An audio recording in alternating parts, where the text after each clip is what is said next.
we thank you, Mr. Secretary, and your staff, Tommy, with their weapons of mass destruction.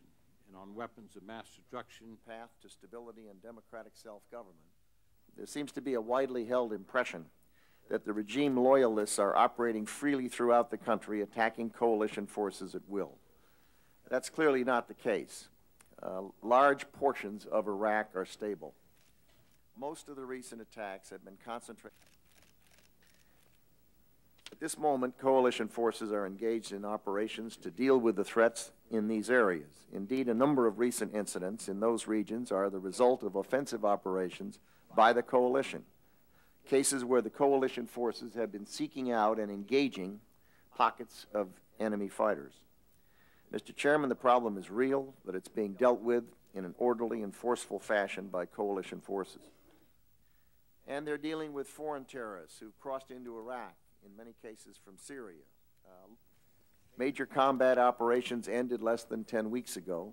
The Iraqi regime had 12 years to conceal its programs, to move materials, hide documents, disperse equipment, develop mobile production facilities, and sanitize known WMD sites, including 4 years with no UN weapons inspectors on the ground. Needless to say, uncovering those programs will take time. The coalition did not act in Iraq because we had discovered dramatic new evidence of Iraq's pursuit of weapons of mass murder. We acted because we saw the existing evidence in a new light through the prism of our experience on September 11th. Thank you, Mr. Chairman.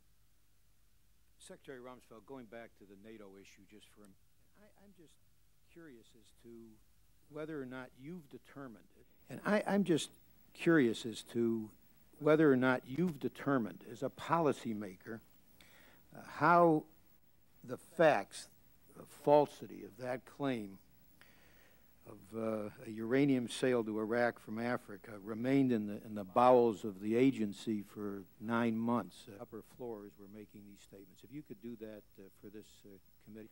I must say that as someone who reads intelligence every day, as you do, I find that corrections are being made fairly continuously, that you review a week's worth of intel, and 2 months later they come back and say, well, we said this on this date, but we have new information that suggests this or that. So the fact that the facts change from time to time with respect to specifics does not surprise me or shock me at all. It's to be expected. It's part of the intelligence world that we live with, is uncertainty and less than perfect knowledge. Senator,